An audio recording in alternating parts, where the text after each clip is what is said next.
राहु आपका second house में आ जाए और केतु आ जाता है आपका एट्थ हाउस में।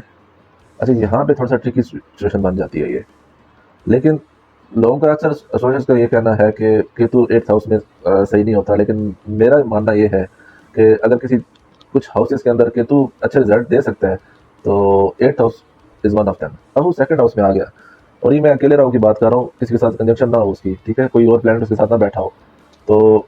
अच्छा, सबसे पहले राहु जो है हर हाउस में बैठ के ना किसी एक चीज पे आपको हिट करता है, और वो क्योंकि राहु एक ऐसा प्लैनेट है जो एक मैनिपुलेटिव प्लैनेट है। आप जितनी भी कोशिश करें कि रेमेडीज कर लें या राहु को आप उसके बारे में अंडरस्टैंड कर लें या उसको स्टडी कर लें या एस्ट्रोलॉजर्स को सुन लें, लेकिन राहु जितना मैंने समझा है, राहु जो है वो आपको एक्सप्लॉइट करता है उसी बात से जो एक बात आपकी वीकनेस होती है।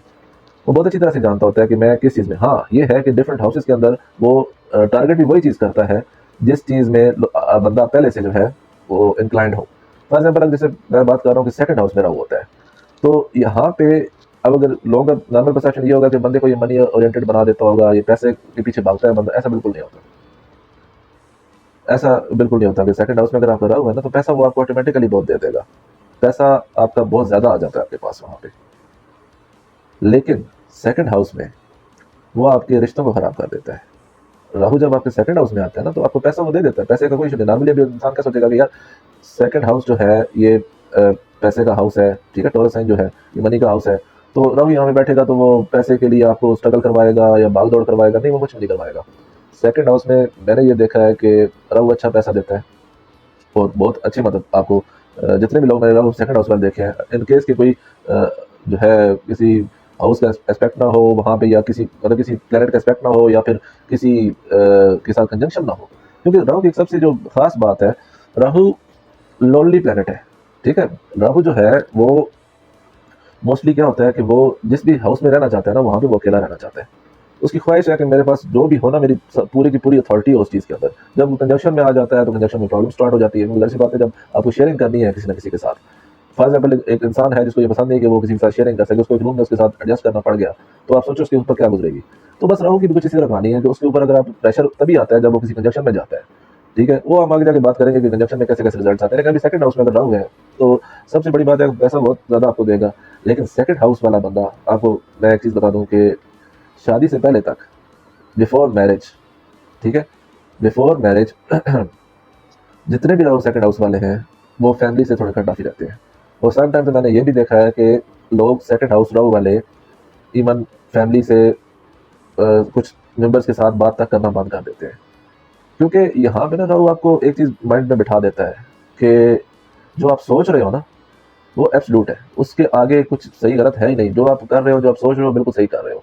क्योंकि इंसान को ना, इंसान की जिंदगी में सबसे बड़ा एक जो स्पीड बम्प है वो फाइनेंशियल प्रॉब्लम्स है।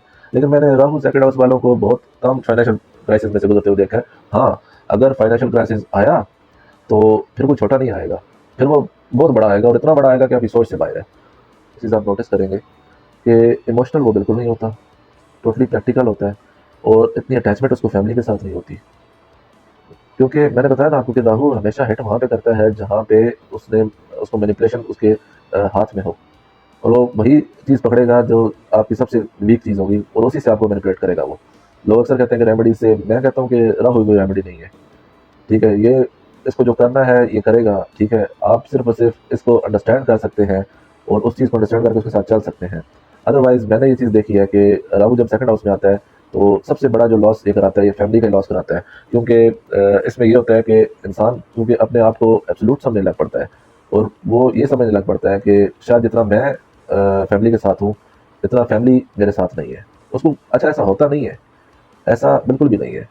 लेकिन क्या होता है कि राहु जो सेकंड हाउस में आता है ना, देखिए आपको वहाँ पे पैसा तो वो दे रहा है, लेकिन जो लाइफ के एक्सपीरियंसेस कराएगा ना आपको वो जिस तरह के, वो उसके अंदर ऑटोमेटिकली आपके माइंड में चीज़ आना शुरू हो जाएंगी कि मैं, जैसे फॉर एग्जाम्पल मेरे साथ कोई मुझे अंडरस्टैंड बंदा नहीं कर सकता। अच्छा, केतु मैंने जैसे पहले बताया कि केतु मेरे नज़र में एट्थ हाउस में केतु अच्छा है, वहाँ पे वो अच्छे रिजल्ट देता है, केतु वहाँ पे बेटर रिजल्ट देता है। लेकिन ये है कि क्योंकि वो हाउस खुद इतना अच्छा नहीं है तो थोड़ा बहुत स्ट्रगल आपको वहाँ से मिलेगा। बेसिकली देखें, राहु और केतु की पोजीशन इस तरह से देखी जाती है कि इन दोनों प्लैनेट्स में ना एक एक प्लैनेट जो है वो आपको काफ़ी हद तक इम्पैक्ट डाल रहे होते हैं आपके ऊपर। ऐसा नहीं होता कि दोनों आप पे इम्पैक्ट डालेंगे। कुछ बर्थ चार्ट ऐसे हैं जिनमें लोगों के ऊपर ज़्यादा इम्पैक्ट जो है वो केतु का है, और कुछ बर्थ चार्ट ऐसे हैं जिनके ऊपर ज़्यादा इम्पैक्ट जो है वो राहु का है।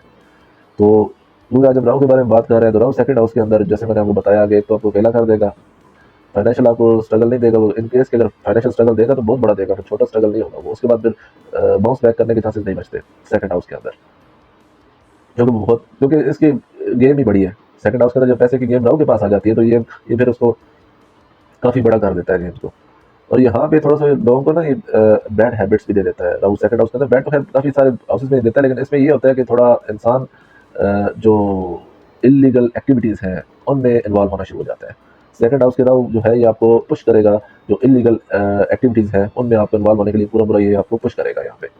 तो यहाँ पे अक्सर लोग फिर इसकी, क्योंकि मैंने बताया कि इसकी मैनिपुलेशन इतनी स्ट्रांग है, ये आपकी वही कमजोरी पकड़ता है जिससे आप मैनिपुलेट हो सकते हैं। अगर फीमेल के चार्ट में राहु सेकंड हाउस में आए तो सबसे बड़ी ये बात होती है कि फीमेल उस वक्त आपको जो मिलेंगी ना, वो मोस्टली ये होगा कि वो इंडिपेंडेंट होंगी। इन केस के उनकी मतलब बिफोर मैरिज ही वो इंडिपेंडेंट हो जाती है।